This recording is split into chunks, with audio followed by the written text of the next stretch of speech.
guys! Welcome to Buchi Food Vlogs. Ito, gagamitan natin ng pork.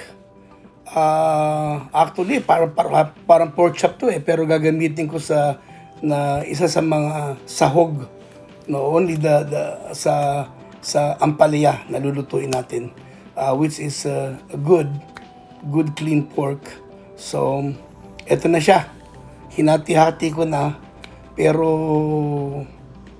hahatiin ko pa ito ng patagilid kasi alam mo, mahilig ako sa patagilid eh.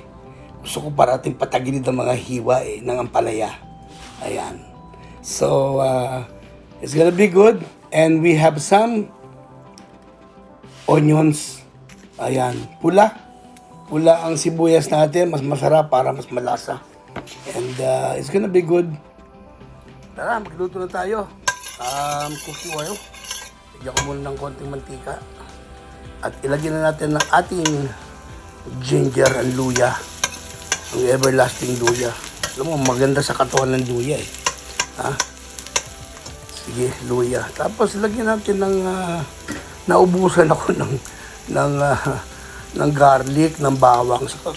Meron akong minced garlic. Ayan. Masarap nga yan eh. Ha? At least,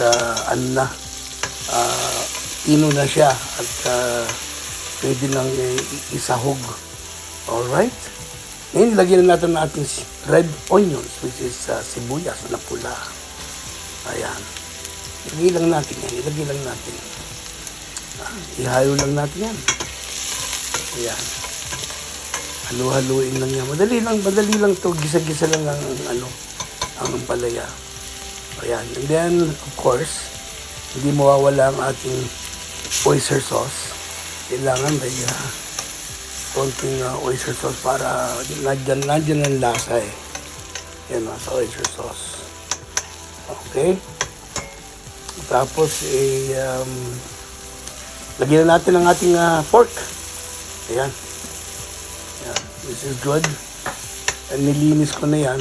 Ayan ang pork chop dapat pero iniwa ko na maliliit.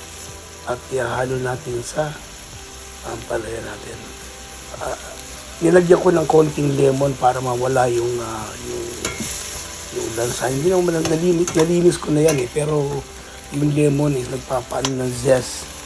Papawala ng anggo. Ayan. So, ayan. Nilagyan ko ng konting toyo, soy sauce. Ayan. Konti lang naman. Hindi na masyado. Which is good. Haluin nyo. Hindi naman masyadong maalat yung kasi lalagyan natin ng konting tubig.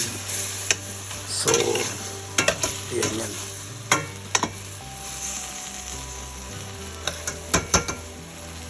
At lagyan natin ng, of course, ang favorite natin, chili peppers. Para naman may konting kagat. Alam mo naman, tayo mahilig tayo sa kagat eh. Kailangan may konting kagat ang kinakain natin. Ito na, ilagyan natin ampalaya, ang bitter melon. Kita mo, patagilid ang hiwa. Oh. Kailangan talaga, lahat pa, kasi iba rin talagang patagilid eh. No? Maganda ang dating at good presentation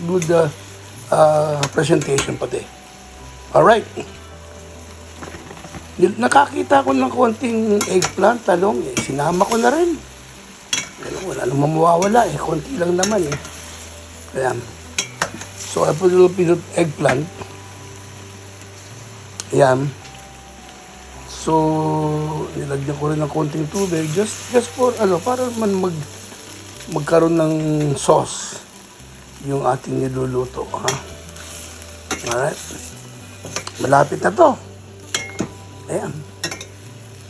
Tapos nito, tatakpan ko na lang at luto na. Depende. Ano ba ang gusto nyo sa ampalaya? Gusto nyo ba yung, ako gusto ko yung sa ampalaya crispy. Maniba.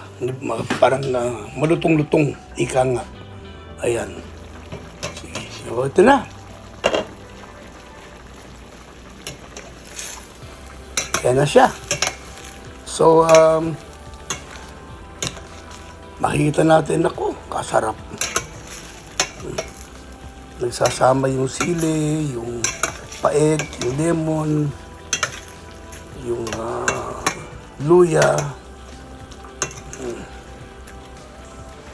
Yan, ayun na masarap sa mga pag isang ulam lang, isang dish na ampalaya. Tapos, lagyan natin ang ating binating itlog. Ayan. Ayan, ang ating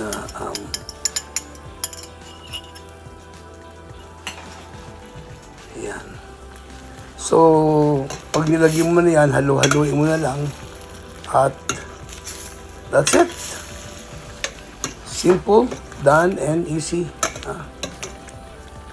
Luluto na yung itlog dun sa kailangan mainit na mainit para maghalo yung ano. Kaya nilagyan ko ng konti sauce para magkaroon naman ng hindi dumikit. Alright. So, ito na. Siya nga pala, if you haven't subscribed to this channel, please do so. Please subscribe, like, share if you like the video, and put comments down below para naman malaman ko kung taga saan kayo and what state or what your location, para naman matuwa din ako. Para naman meron din nagko-comment sa luto natin, okay? Alright, here it is, the finished product at hinahalo na natin ang ayan, luto na yan, luto na. That's already done. So please do subscribe, and it's been quite a long time that I haven't vlogged some videos.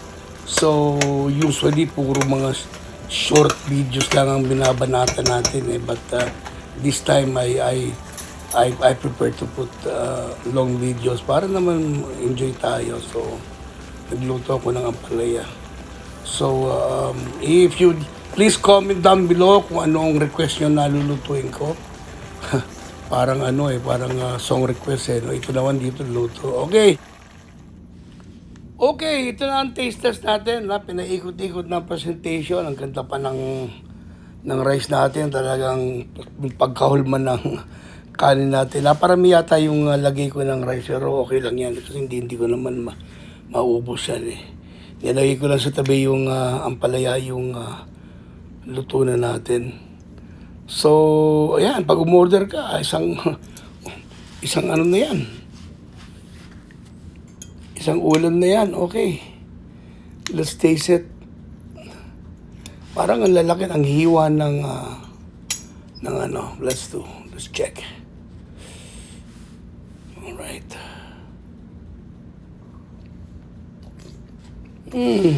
Ayos. Okay. Thank you po sa lahat. We'll see you in the next vlog. God bless.